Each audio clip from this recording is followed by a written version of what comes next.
Everyone says you need to post on every platform to grow. So I did exactly that. I posted on YouTube, TikTok, Threads, Instagram, and X, or Twitter. And I posted on that platforms for 7 days straight. And honestly, I wasn't expecting this.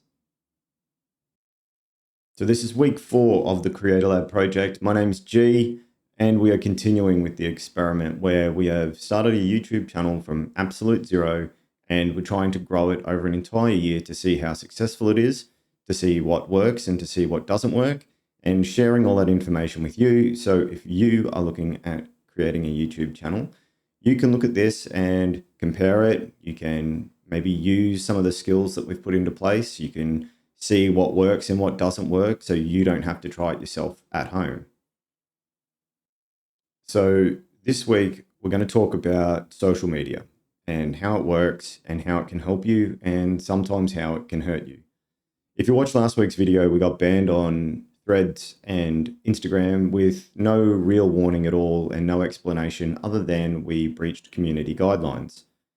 Now, on those two platforms, we had only had the account for 4 or 5 days. I think one was 4, I think Threads was 4 days, and Instagram was 5. We'd started to build a following. We were starting to have real conversations with real people, and we were talking about content creation as a whole. And then all of a sudden, I woke up, went to check my Threads account for Creator Lab, and it was gone. It was a warning that the account had been suspended. We had the right to appeal. We appealed it, and that appeal fell through almost instantly. So what did we learn from this? We learned that viewing your social media on different devices, not so much switching between, say, an iPad and an iPhone or a phone and a tablet, but switching from phone to PC, that seemed to make a big difference. And I think using AI-generated images was probably a problem too. So I'll quickly touch on that as well. Look, if you're out there and you're using social media, which we're about to get into, it's great if you're using it correctly. And maybe something I was doing to try and use as a shortcut didn't work and sparked the ban, possibly. I guess we're never going to know because they won't release any more information about it. From what I learned is that Meta and other companies are using a different AI source now to detect whether or not people are like scam accounts, bot accounts, those types of malicious activities. And they're using AI to detect that. Now, AI is not perfect. It'll get things wrong from time to time. And what I can understand is that going from my phone to my PC had a different IP address. So it was multiple IP addresses. That was an issue. And also some of the images I used on Threads of myself, they were just a generated selfie. At that time, I was using AI to polish them up. So I got rid of all my Adobe products because I didn't want to spend $350 a year when I could spend, $350 a month on all of these other software adaptations. And I could spend $30 on ChatGPT and use ChatGPT to help me edit the photos. It was quicker, easier. It was like a one-click method, and it was cheaper, 10 times cheaper. But I think in doing that and using AI to generate images, or not generate images, but edit images, that leaves an AI fingerprint that's behind the scenes. Now, when Meta uses an AI to detect whether or not your account's real or not, it'll pick up that you're using AI to create images or edit images. So it doesn't know if you're real or if you're AI.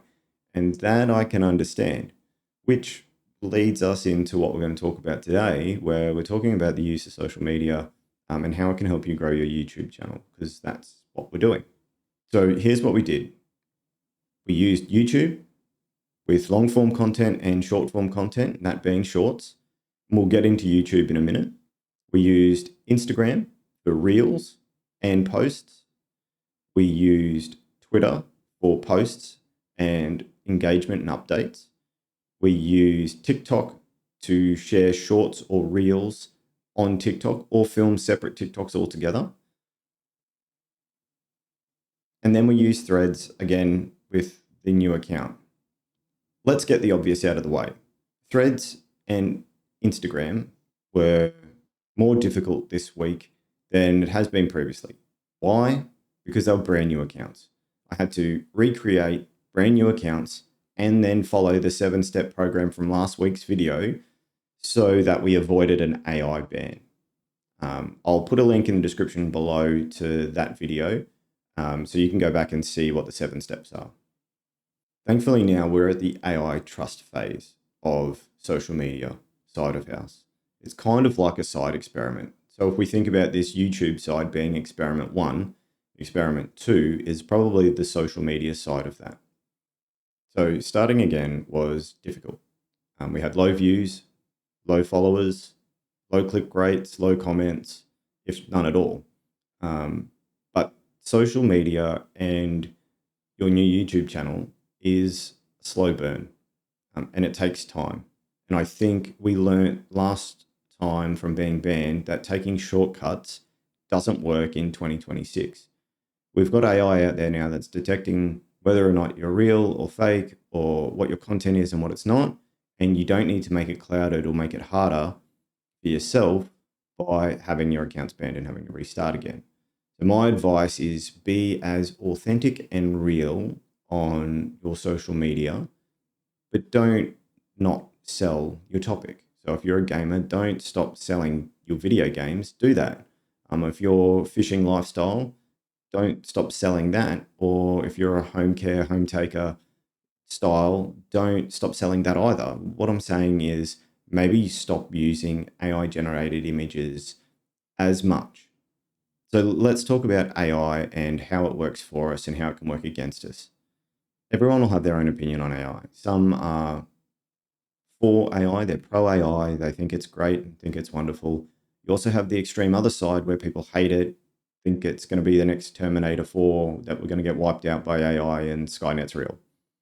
We're trying to find that happy medium, that happy balance in between them both. Am I saying don't use AI? No.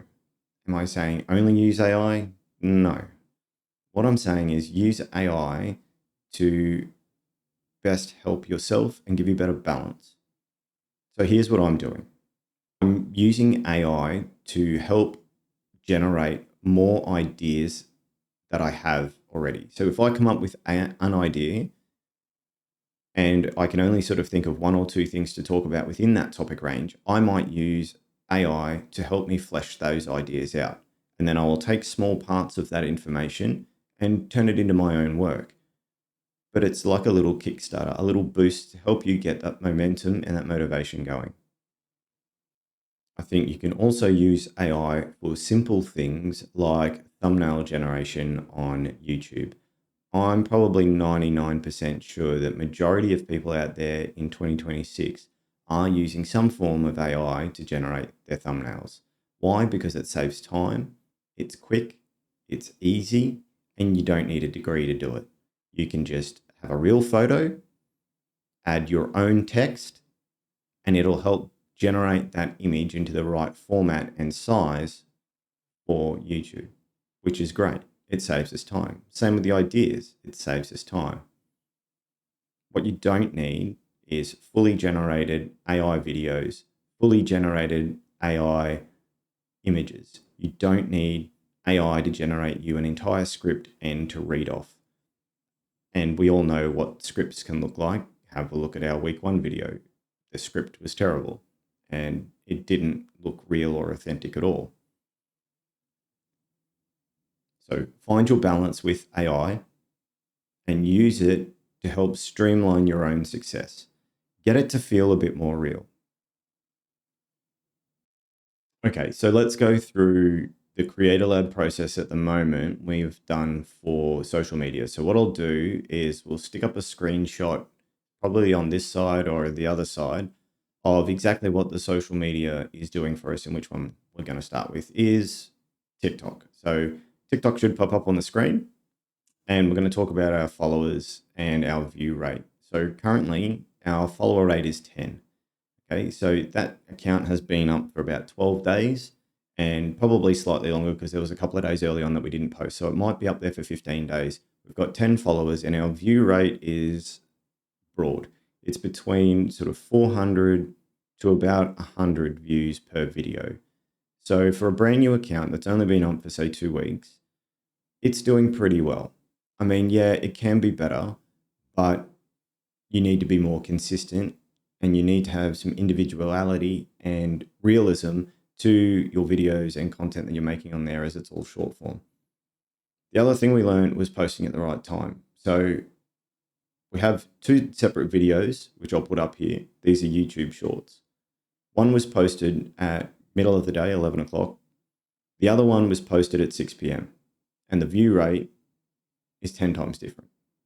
So with TikTok, what I've noticed is that, yes, we are getting some views, but it's not converting into followers. And so far, it's not converting into people coming from TikTok over to YouTube.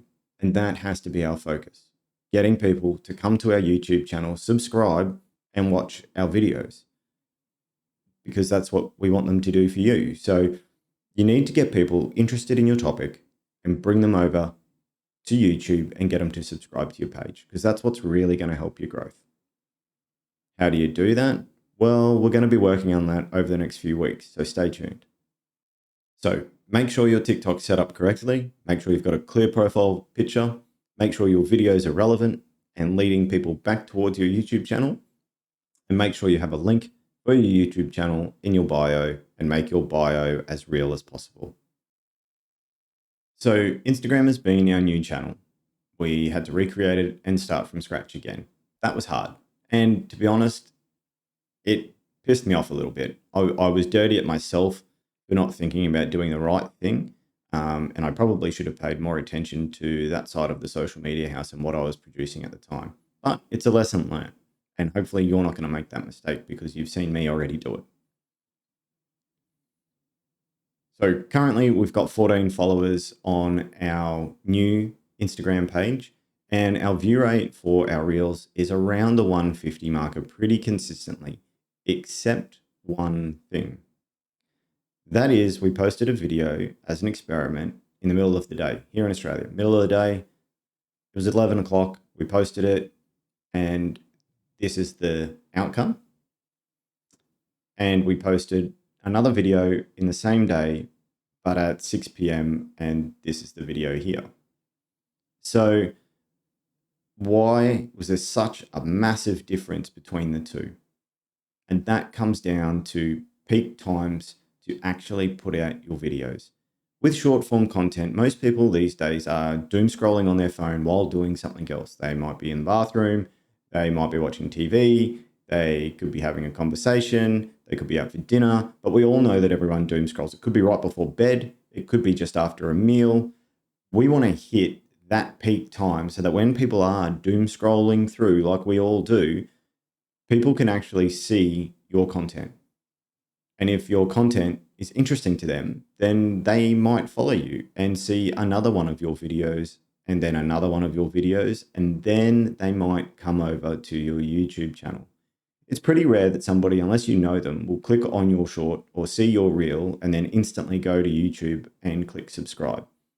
But the key is to put out good content with clear and direct access to where you want to be. It's pretty rare that people will click on your reels or shorts and instantly go to your YouTube channel. They might engage in your... What am I trying to say? So what I'm trying to say is that your short form content needs to always link back to your YouTube channel. But don't be discouraged when people aren't going there instantly. They're not going to see one of your short reels and then instantly jump to YouTube and subscribe. It's just not going to happen. But if you're producing good quality content and you're consistent, people are going to see it more often, and then they actually might be interested, and then they might come over to your YouTube channel. Okay, while we're on the topic of social media that we were on that's been banned and reset, let's talk about Threads. Okay, so Threads account, we're currently at 6 followers. It's tough because the people that we did attract a couple of weeks ago obviously have no idea where our account's gone or why it was deleted. And they also have no idea on how to find us again. So you are starting from scratch in that area if you get banned. And it makes it hard because especially when you had real community that you were actually engaged with, you were finding people with similar interests, it's tough to start again. But it's not all over. And I think you just need to be consistent, stick to that 7-step process, get your account trusted by the algorithm, and then start re-engaging. Understand it's a slow burn. Okay. The way I thought about it the other day was, can you imagine 200 years ago trying to have a hot shower? You would have to start a fire, you would have to heat up water, then you would have to use that water to help you have a hot shower. Today, we turn on a tap and we've got hot water. So I think you need to treat social media like the old days. You need to take it slow. You need to engage in your community. You need to respond to your comments. And you need to genuinely care about your community. These people are real people. And you want a real community. So you've got to spend the time to get to know everybody. And it's hard. So try and find your balance. Try and connect with people. Try and be as real as you can. Okay, let's talk about X or Twitter, whichever way you know it. That's probably been the biggest struggle as far as social media platforms go. Even the accounts that I've had banned and had to recreate are doing better than X.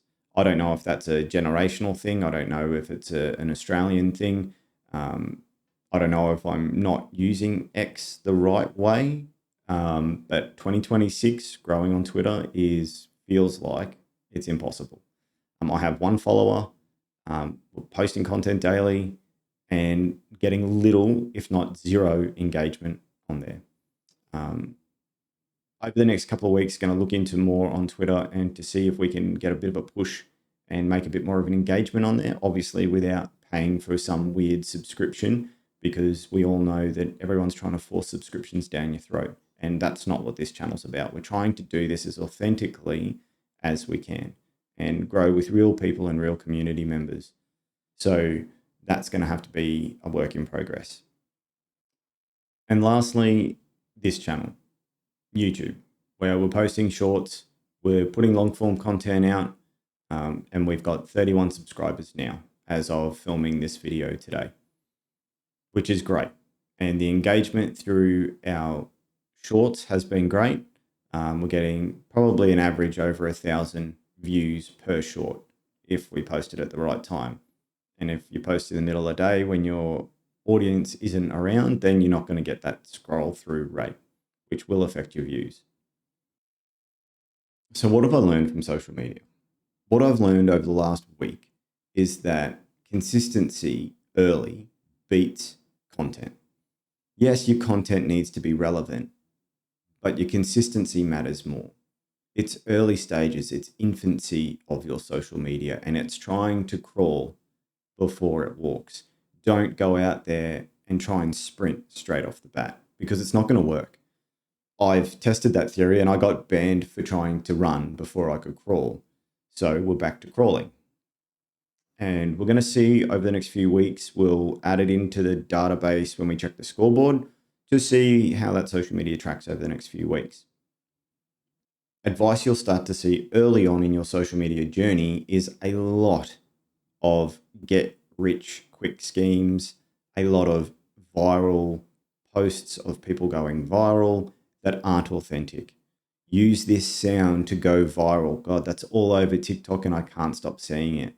Use this audio clip, you'll get 1 million views. Even on YouTube, if you're not getting 100 views a minute, watch this video. You want 1,000 subscribers, do this. That is not what this channel's about. We are being as authentic and as real as you can be. Those types of posts that you do see online are literally just people trying to get clicks on their page. And they will, because there are a lot of people out there that aren't educated enough in how social media really works.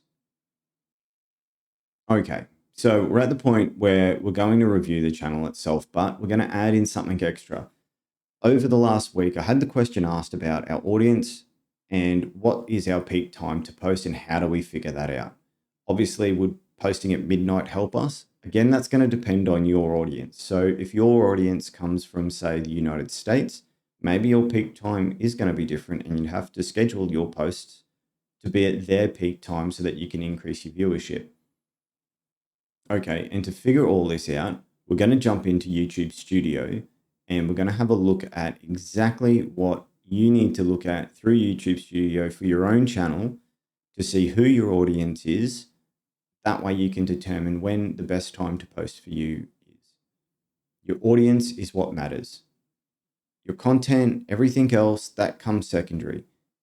Primary responsibility is your audience. So you need to be aware of how to look for it. So let's go check it out. Okay, here we are in YouTube Studio. If you guys haven't seen YouTube Studio before, we've showed it up a couple of times, but we're going to talk about our audience. That was what was asked in our comments earlier. I'll see if I can throw the comment up there as well. So we're going to try and find where our audience primarily comes from so that we can figure out when the best time to post is. So this is something you can do at home as well. So inside your channel analytics is where we're going to look at our viewer count. So this is how many views we've had over the last 28 days, our total watch time, and our subscribers over the last 28 days. So giving us our live count of 31. If we click over to audience, this is where we're going to start seeing some of those details change. And this will change as the channel gets older and we have more data to collect. If you look at our watched behavior, the new viewers is primarily what we're getting, 99.6. And then our casual and regular, which is quite interesting. But a lot of that comes down to shorts and how many people on the planet are doom scrolling. As you can see here across our timeline, you can see our shorts and how our viewership goes up the more and more we're posting, and we're tracking on quite a nice steady incline. But keep scrolling down. This is where it starts to get a little bit interesting. You can look at device type and how people are watching you. So we've got probably a 60% viewership on mobile phones, 30% on computers, and even small percentage on TV and tablets, which is interesting. You can always look here too. For your watch time from subscribers, 90% are non-subscribers, and that watch time comes down to your short form content. Again, that's doom scrolling evidence right there.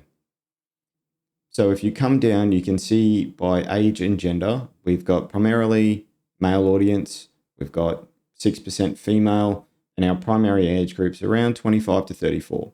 We still have some in that 35 to 44 bracket, and then smaller numbers in other age groups.